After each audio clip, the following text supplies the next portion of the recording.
Ok, entonces, si todos me escuchan, estamos conversando acerca de la caracterización de la resistencia de las juntas, ¿ok? Teníamos dos modelos teóricos, el modelo Mohr-Coulomb, que es un criterio lineal, una recta, y el modelo Barton-Bandis, que es un criterio no lineal. Bien, la selección de cada uno de estos métodos o el cual utilizar para un determinado proyecto, desde mi punto de vista, va a depender de la información que se tenga a la mano, ¿sí?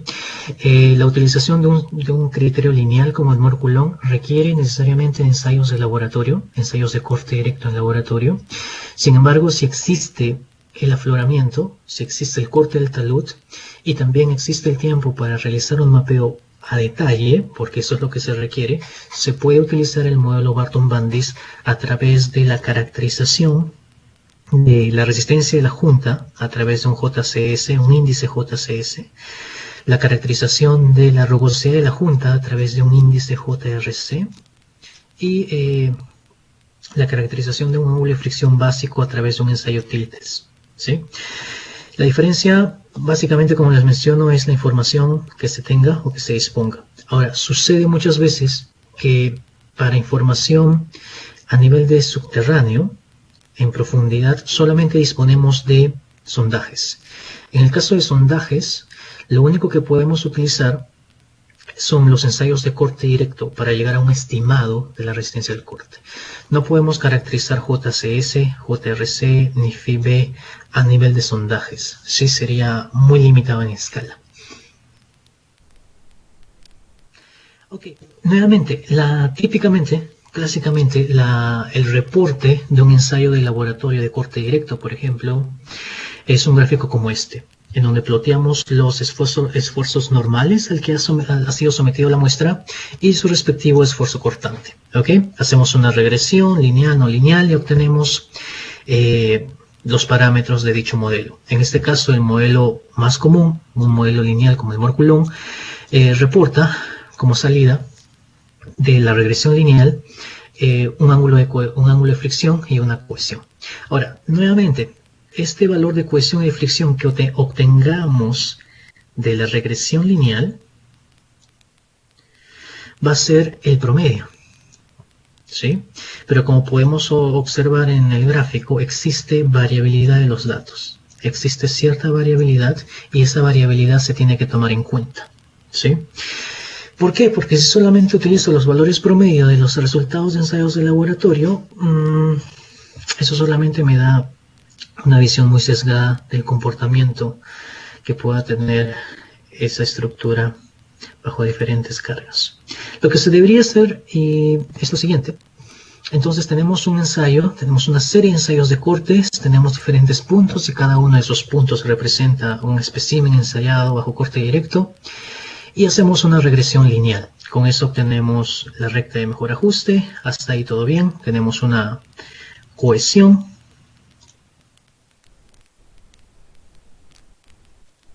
Tenemos una cohesión y un ángulo de fricción. Recuerda que esa cohesión y fricción producto de la regresión lineal es el promedio de todo el conjunto de datos.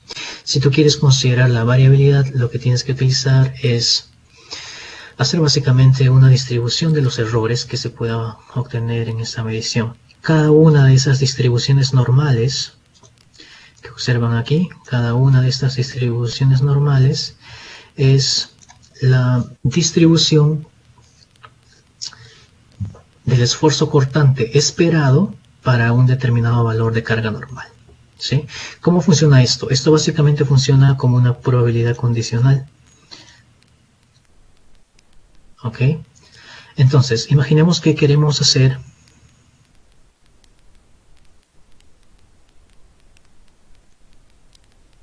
Imaginemos que estamos analizando un bloque tipo cuña para un talud y vamos a calcular su factor de seguridad. Utilizamos el método analítico de equilibrio límite, hacemos diagrama de fuerzas y vamos a tener que, producto del peso de esa cuña, vamos a tener una componente normal, una fuerza normal que esté actuando sobre esa cara o esa superficie de discontinuidad. Entonces, dado determinado esfuerzo normal que actúa sobre esa superficie, me desplazo verticalmente, tengo un valor promedio de esfuerzo cortante. ¿Ok? Ahora, Si quiero considerar esta variabilidad, lo que tengo que hacer es crear esta distribución de errores. Entonces puedo asumir que ese valor promedio de esfuerzo cortante está ligado a una distribución. Y ahí tengo la media y la desviación estándar. Sí. Entonces, hablando de tomar medias y desviaciones, en geomecánica o en cualquier tipo de ingeniería existen dos tipos de approaches para hacer los cálculos. Un approach determinístico y otro probabilístico. El análisis determinístico básicamente toma como input valores singulares, valores puntuales, un solo valor de una primera variable, un segundo valor de otra variable y así sucesivamente. Estas variables son variables input, entran en un modelo matemático y vamos a tener una salida. Como estamos introduciendo solamente valores puntuales, al final lo que vamos a tener es un solo valor. Por ejemplo, un solo valor de factor de seguridad. ¿Ok? Ese sería el camino del cálculo determinístico. El camino del cálculo probabilístico toma los mismos parámetros de entrada, x1, x2, x3, xn. Pero en vez de estar fijando un solo valor puntual, como en el caso determinístico, vamos a fijar una distribución. Entonces le voy a dar una distribución para cada una de las variables de entrada. Y cada distribución va a estar dada por su media y desviación. Estas variables de entrada en forma de distribución, o más rimbombantemente conocido como variable aleatoria. Entonces cada una de estas ahora está representada por una variable aleatoria que va a entrar en el mismo modelo matemático y vamos a tener como salida ya no un solo valor, sino varios valores de factores de seguridad, por ejemplo. Para ese conjunto de valores de factores de seguridad creo un histograma y defino la probabilidad de falla como aquella probabilidad de que el factor de seguridad sea menor a 1. ¿Ok? Entonces dos tipos de enfoques, uno determinístico, otro probabilístico. Uno toma valores puntuales, generalmente el promedio, y el otro considera toda la distribución. Ahora, los análisis van a estar enfocados para diferentes tipos de inestabilidades. Y las formas o mecanismos de inestabilidad que podamos tener van a estar regidos por, algunas veces por las estructuras y otras veces por la resistencia del material. Entonces, para el caso de las inestabilidades en ambientes subterráneos, por ejemplo, podemos tener dos casos. Si es una excavación subterránea superficial, podemos tener un mecanismo de inestabilidad controlado por las estructuras. Y básicamente esto está desencadenado por la gravedad. Tenemos una excavación y tenemos caída de rocas o deslizamiento de rocas, y esos básicamente mecanismos de falla controlados por las estructuras. Y cae o desliza el bloque producto de la acción de la gravedad. A mayores profundidades para esta misma excavación, la componente o la predominancia de las estructuras ya no es tanta, y lo que más interviene es la resistencia del material. ¿De acuerdo? La resistencia del material es importante, dado que a mayores profundidades la gravedad ya deja de ser predominante y lo que comienza a actuar más son los esfuerzos inducidos alrededor de la excavación. ¿Sí? Ese sería el escenario más o menos de los mecanismos de inestabilidad en contextos subterráneos, estructuralmente controlado o controlado por la resistencia. Para el caso de superficie, sigue la misma lógica, solamente que ya no es tanto por profundidad, sino es más por escala. Entonces, para el diseño a nivel de banco, por ejemplo, a nivel de banco vamos a tener mecanismos estructuralmente controlados, fallas planares, cuñas o vuelcos, pero a la escala global del talud, 300, 500, 600 X metros de talud global, en ese escenario ya las discontinuidades pierden influencia y lo que hacen es simplemente degradar la resistencia del macizo rocoso como un todo. ¿Sí? Entonces a la escala global tenemos una resistencia, un mecanismo de inestabilidad controlado más que todo por la resistencia global del macizo. Voy a acelerar un poquito, ya me faltan algunas pequeñas diapositivas, todavía tengo tiempo. Vamos a centrarnos básicamente en los mecanismos de inestabilidad controlado por las estructuras o también llamadas discontinuidades. ¿Sí? Entonces, ¿cuáles son las propiedades de las discontinuidades que influyen aquí? Básicamente la orientación. Y la orientación de las juntas está dado por dos parámetros, buzamiento y dirección de buzamiento. Otro parámetro que influye o que tenemos que tomar en consideración para análisis de fallas estructuralmente controladas es la resistencia. Pero ojo, es la resistencia de la junta o de la discontinuidad, que puede estar dado por la cohesión o fricción. Y otro parámetro también es su tamaño, que puede estar dado por la persistencia o longitud de la traza. ¿Ok? Entonces, sea que yo estoy analizando una cuña superficial o una cuña subterránea, para que la falla ocurra dentro de un escenario dentro de un mecanismo estructuralmente controlado, necesito que la orientación de mi junta sea adversa, primera condición. Necesito que los esfuerzos que actúan sobre esas superficies de discontinuidades sean mayores a la resistencia al corte de esa superficie misma de discontinuidad.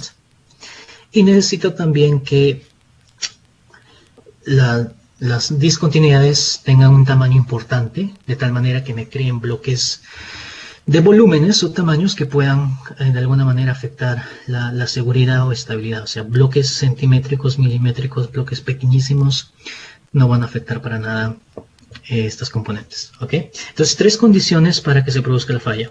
¿De acuerdo?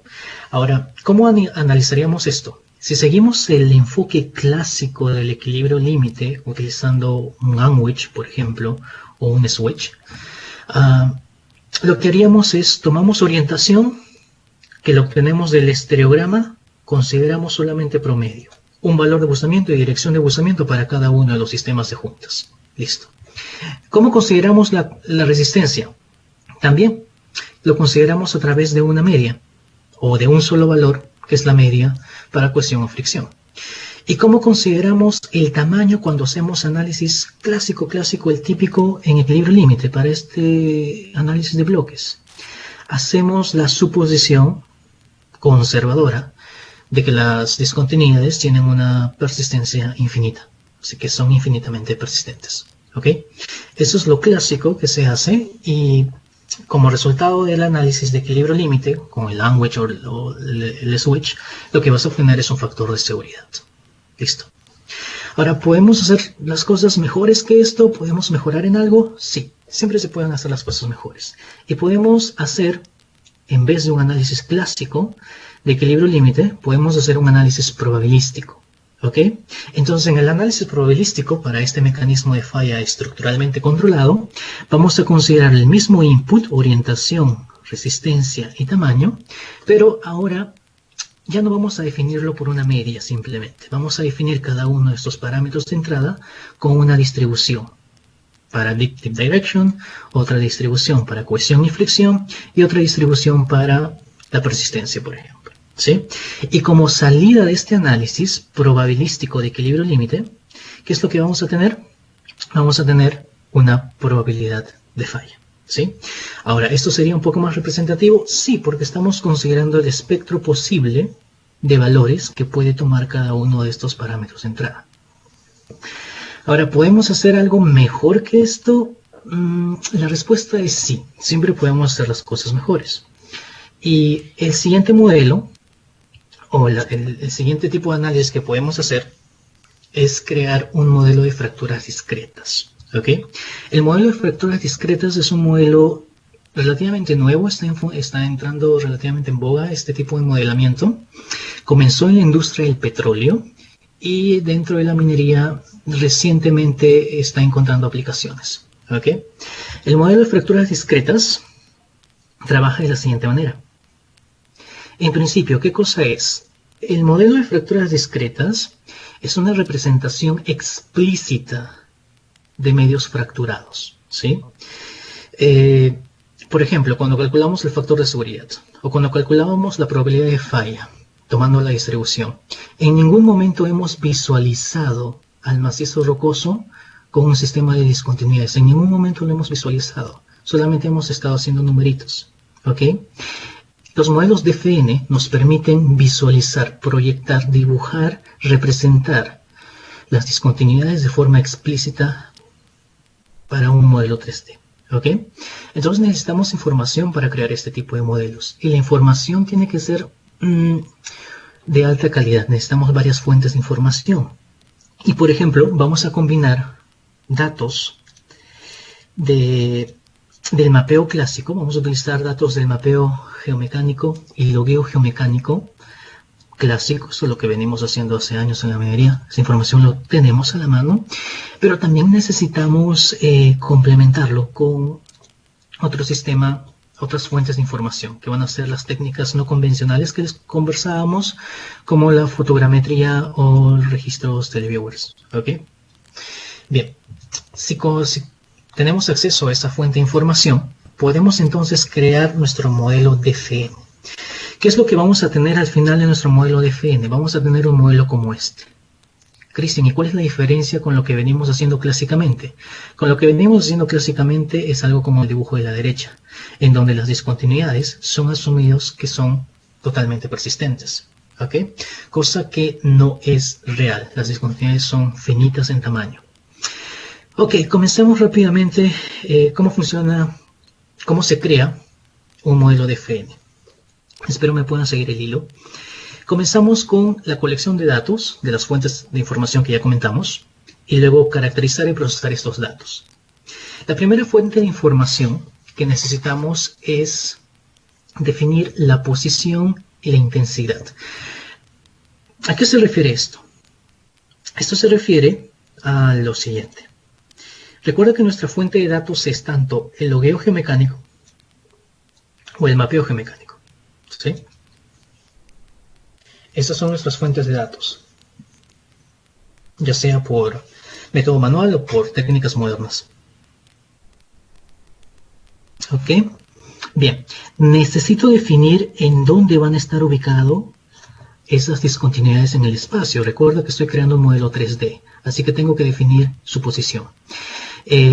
Dijimos que si tenemos un registro lineal tipo línea de detalle o tipo sondaje, tipo borehole, si tomamos las diferenciales de las profundidades o distancias, vamos a tener una distribución exponencial negativa para el espaciamiento. ¿Recuerdan eso? Ok. El hecho que yo tenga una distribución exponencial negativa para el espaciamiento de mis discontinuidades me sugiere que la ocurrencia de discontinuidades a lo largo de ese sondaje o a lo largo de esa línea de mapeo es un proceso o sigue un proceso aleatorio. ¿Ok? Quiere decir que las discontinuidades ocurren a lo largo de ese sondaje o a lo largo de esa línea de mapeo siguiendo una distribución aleatoria. ¿Ok? Y si es así, si sigue una distribución aleatoria, como la evidencia o sugiere una distribución exponencial, voy a modelar a mis juntas con un modelo de Poisson. El modelo de Poisson es una distribución para eventos estocásticos, para eventos aleatorios. ¿Okay? Voy a utilizar un formulismo dado por Poisson para colocar mis juntas en el espacio, que siguen una distribución aleatoria. Ok, ahora yo puedo tener dos macizos rocosos que sus discontinuidades son aleatorias en el espacio, pero en un macizo rocoso hay pocas discontinuidades y en el otro hay mucha más. Entonces, lo que tengo que definir junto a la posición de las juntas es la intensidad. ¿Cuánto es el número de discontinuidades por metro cúbico? ¿Ok? Entonces, ¿cómo defino esto? Puedo obtener la intensidad lineal, que lo obtengo de la línea de mapeo, sacando el número de discontinuidades por metro lineal. Esto lo puedo obtener en campo o a través de mi sondaje. También puedo obtener la cantidad de discontinuidades por metro cuadrado si mapeo por ventana o celda de detalle. Eso también lo puedo obtener. Ahora, la distribución o intensidad tridimensional sí no la puedo obtener. La distribución, la intensidad tridimensional de las juntas la voy a obtener extrapolando información 1D plus información 2D. ¿Ok? Y con eso voy a definir posición e intensidad. Lo siguiente a caracterizar es la orientación. La orientación de las juntas es muy sencillo, esa información si lo contamos. Entonces tenemos el estereograma, definimos sets y como les comenté, la experiencia muestra que la distribución de los sets sigue típicamente una distribución normal. ¿Ok? Si sigo una distribución normal, significa que esas discontinuidades están formando sets, son clusters, y la distribución normal en la esfera, en la proyección estereográfica, se traduce como una distribución tipo Fisher, que ya conversamos anteriormente. ¿Ok? Eso es por el lado de orientación. También tengo que definir el tamaño de las discontinuidades. El tamaño de las discontinuidades no se puede obtener por 1D. No hay forma de obtener persistencia o longitud de la traza por medio de registros lineales. El sondaje no lo puede capturar, la línea de mapeo no lo puede capturar. La única forma de medir el tamaño o la persistencia o longitud de la traza es a través de mapeos 2D, ya sean por celda, por celda de mapeo clásico o por fotogrametría. ¿Ok? Entonces pasamos a la generación del modelo. ¿Cómo generamos el modelo? Entonces voy a tener un cubo y en ese cubo voy a representar mis discontinuidades. Lo que voy a colocar son puntos dentro de ese cubo. Cada uno de esos puntos dentro de ese cubo son puntos que siguen una distribución poissoniana que define una distribución aleatoria. ¿Sí? A partir de esos puntitos, son como los núcleos o gérmenes, a partir de ellos van a nacer las discontinuidades. Entonces, en una siguiente etapa, lo que voy a hacer es, voy a hacer crecer a las discontinuidades a partir de esos núcleos, ¿sí? Pero van a crecer en una determinada dirección o orientación dada por la distribución de Fisher. Y también van a crecer con un determinado tamaño dada por la distribución log normal de persistencia. ¿Ok? Y con eso creé un set de discontinuidades. Puedo hacer lo mismo y puedo superponer ese mismo cubo, un segundo set, y puedo hacer lo mismo y superponer un tercer set. ¿De acuerdo? Y al final lo que he generado es un modelo de fracturas discretas. Ese modelo de fracturas discretas sigue la distribución de las tres componentes o de las componentes que hemos visto: orientación, intensidad, tamaño. Y luego la siguiente etapa es el proceso de validación o calibración. En esta etapa básicamente es una comparación de lo que tenemos, de lo que se ha mapeado en campo o lo que se ha registrado en el sondaje con lo que nos da el modelo. Tengo mi modelo de FN, le coloco una línea de mapeo en la misma dirección, le coloco un sondaje en la misma dirección de la que tengo en campo y simplemente hago una comparación. Esto es el resultado de lo que se ha mapeado en el sondaje y esto es el resultado de la salida del modelo de FN. Hago una comparación de orientación, tamaño e intensidad. Obviamente la comparación no es solamente visual, sino es a través de los estadísticos, ¿sí? Comparamos la media, distribuciones, etcétera, etcétera. Ahora, ¿para qué son útiles estos DFNs? Estos DFNs, en principio, la gran ventaja que tienen estos DFNs es que estamos modelando las discontinuidades de forma explícita y es una representación muchísimo más representativa. Es mucho más realista de las asunciones que hacemos en otros escenarios. ¿Qué aplicación tenemos para estos modelos de DFNs? Varios, y todavía estamos experimentando con esas aplicaciones. Los DFN todavía no son tan aplicados en la minería, pero están comenzando con fuerza. Podemos estimar la resistencia del macizo rocoso. Podemos cuantificar la fragmentación. Podemos hacer análisis de bloques y podemos hacer análisis de flujo de agua. ¿Ok? Bien, lo que debes entender hasta el momento es que con el modelo DFN, lo único que he creado es las discontinuidades. Es como que si acá tuviera un esqueleto y ese esqueleto está dado por las discontinuidades. Es lo único que he creado con el modelo de FN. Ahora, si yo lo que quiero llegar es al macizo rocoso y regresamos al inicio de mi presentación en donde definimos el macizo rocoso, ¿qué otra componente me falta para llegar al concepto de macizo rocoso? Me falta la componente de la roca intacta. Entonces, si yo a este modelo de FN le sumo o le coloco, recuerda que solamente el esqueleto, le coloco entre las discontinuidades, le coloco porciones de roca intacta, lo que estaría obteniendo al final es un modelo o es un macizo rocoso. Entonces permíteme que te comente rápidamente sobre el concepto de un macizo rocoso sintético. El macizo rocoso sintético nace de la suma del modelo DFN, que es solamente el esqueleto, con el modelo de roca intacta. El DFN es simplemente la superficie de discontinuidades. El modelo de la roca intacta va a estar dado por miles y miles de bolitas. Cada una de esas bolitas lo que representa es un elemento mineralógico de la roca, ¿de acuerdo? Y al final, al superponer estas dos componentes, lo que obtengo es un macizo rocoso sintético y sobre ese modelo puedo hacer muchas cosas, ¿sí? Ese modelo me permite hacer modelamiento numérico avanzado. A ese modelo puedo someterle a compresión, puedo someterlo a tracción y puedo evaluar ya las características, no desde un enfoque continuo, que es lo clásico, sino desde un enfoque discontinuo. Ok, simplemente para terminar, las técnicas de modelamiento numérico básicamente son dos los objetivos que creo que tienen que tener presente. El modelamiento numérico se puede utilizar como una herramienta de predicción, sí, siempre que el modelo esté calibrado. Y para calibrar un modelo se necesita instrumentación y monitoreo. La otra técnica, que es lo que utilizamos básicamente casi en todas las unidades, son el modelamiento numérico como una herramienta explorativa. ¿Qué es lo que pasa si pongo este peso? ¿Qué es lo que pasa si aumento la resistencia, disminuyo la resistencia? Es como para hacer un análisis de sensibilidad. ¿De acuerdo? Ahora, el tiempo se me ha quedado corto. Las técnicas de modelamiento numérico tienen varios approaches: enfoque continuo, discontinuo o híbrido.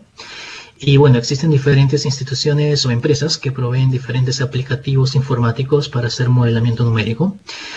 He puesto en esta diapositiva algunos logos de algunas empresas que tal vez les resulte familiar, pero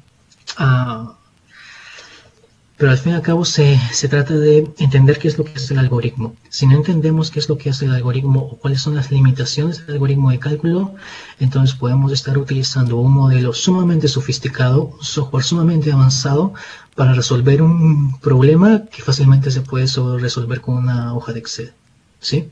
Entonces tenemos que entender el objetivo del problema, del proyecto, el escenario del problema y saber seleccionar qué herramienta resultaría ser la más óptima. Ok, bien, voy a escaparme de este slide y con eso voy a dar por concluido mi presentación. No sé si por ahí tienen consultas o me van a mandar las consultas. Ok, entonces acá tengo algunas preguntas. Vamos a darnos un espacio. ¿Cuánto tiempo más tenemos?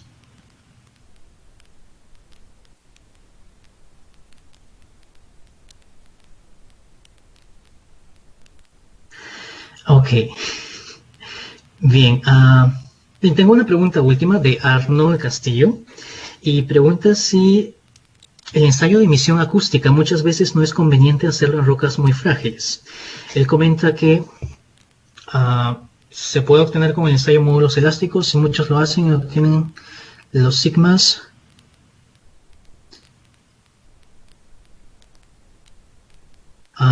Ok, en la pregunta me combina emisión acústica con DFNs. Bien, la técnica de emisión acústica para caracterizar esfuerzos es relativamente nueva. Tiene limitantes, claro que sí. Para rocas frágiles, las rocas frágiles o los weak rocks son los materiales más complejos. Hay una ciencia incipiente en materiales débiles. Sí, toda la ciencia que tenemos en mecánica de rocas está sumamente validada para la minería que tenemos o que se tiene en Canadá, ¿no? Que es básicamente hard rock mining. Entonces, todo lo que es macizos rocosos competentes, la mecánica de rocas está sumamente avanzada para esos campos. Ok, acá están las preguntas, vamos por algunas más antes que me corten. Y dice, siempre he organizado los J1, 2 y 3 en función de la frecuencia que estas tienen y su persistencia. Es decir, si hay una discontinuidad muy esporádica, no la pongo como J1. Sí, la definición de cuál es J1, cuál es J2, cuál es J3 ya depende del evaluador. Básicamente la primera consideración está en función de la concentración que tenga.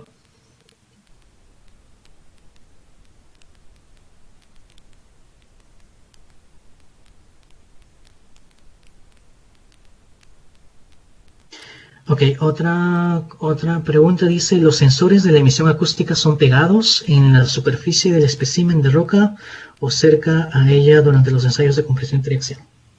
Ok, algunos son sensores pegados dentro del espécimen, pero el espécimen también va dentro de un probeta, ¿de acuerdo? Dentro de un hollow. Y también ahí hay sensores, porque uno es para determinar la deformación que experimenta el espécimen sometido a compresión, y el otro sensor que va externo es para determinar el número de fracturas que se va generando, el número de microcracks. ¿Okay?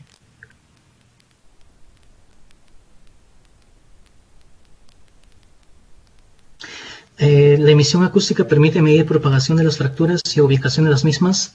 Sí, la emisión acústica, como les dije, es básicamente como un sismo a microescala.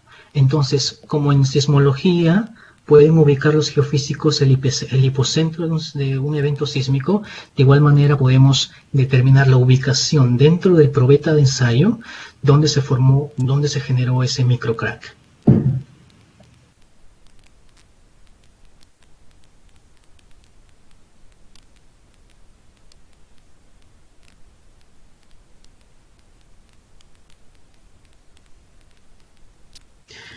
Ok, entonces ahí tengo algunas consultas. Algunas consideraciones sobre el ensayo de corte directo en roca. Bien, en principio el ensayo de corte directo es sobre una superficie, y esa superficie puede ser una superficie de discontinuidad natural o inducida. Y claro, la primera consideración o deficiencia que podría comentar de estos ensayos, y más adelante tal vez lo conversemos, tiene que ver con la escala. ¿De acuerdo? La escala de la muestra es centimétrica, así que no podría ser representativo a escalas mayores. Hay que tener mucho cuidado más que todo en la etapa de procesamiento. Ok, entonces con eso tengo algunas consultas. Seguramente me van a pasar las restantes en el transcurso de la semana, y si me da el tiempo voy a darle algún comentario o respuesta a todos ellos. Y muchas gracias por su atención.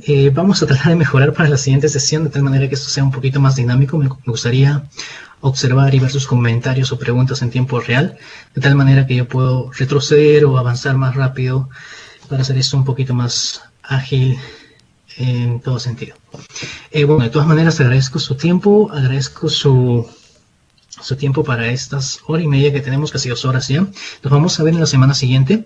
La semana siguiente vamos a conversar un poco de ensayos de laboratorio. Más que todo me voy a centrar en la parte de procesamiento de ensayos, y luego vamos a ir avanzando para hacer algo de cálculos de factor de seguridad, probabilidades de falla y otros ejercicios, ¿sí? Ahora, si se dan cuenta, el temario que puse al inicio es un tema bastante general, muy amplio. Si ustedes tienen algún tema en específico que les gustaría cubra o conversemos en las siguientes sesiones, háganlo saber a los organizadores y ellos seguramente me lo van a alcanzar para de alguna manera orientar estas presentaciones a sus necesidades. ¿Ok? Bien, con eso me doy por despedido. Agradezco su tiempo, un fuerte abrazo y nos estamos viendo la próxima semana.